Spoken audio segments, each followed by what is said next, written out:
Moi, j'ai fait ma formation à M2I, donc j'ai eu l'occasion de voir là, un peu les deux facettes finalement. J'ai beaucoup apprécié la formation, les formateurs qui nous ont transmis justement, ils ont su nous transmettre un petit peu leur passion. Le courant est tellement bien passé, je pense, avec M2I, qu'à un moment donné, ils m'ont proposé tout simplement de venir animer un cours. Alors moi, ce qui me plaît beaucoup dans cette profession, c'est, je pense, c'est cette sensation de liberté en fait.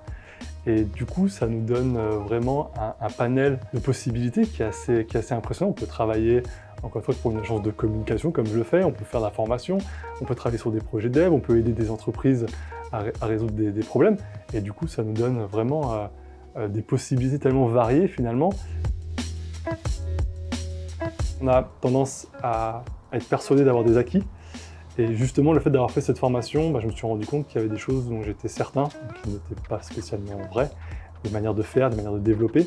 Donc la formation m'a vraiment appris à utiliser ces notions que j'avais pu apprendre par moi-même, à les utiliser à bon escient et de manière plus structurée, plus professionnelle. Je pense que ce qui m'a le plus plu quand j'ai fait ma formation, c'était le côté un peu familial, c'est-à-dire qu'on tisse quand même des liens avec les formateurs, avec les équipes du staff.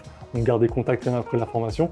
Et je pense qu'il faut toujours garder à l'esprit quand même que ça demande quand même du travail, de la rigueur.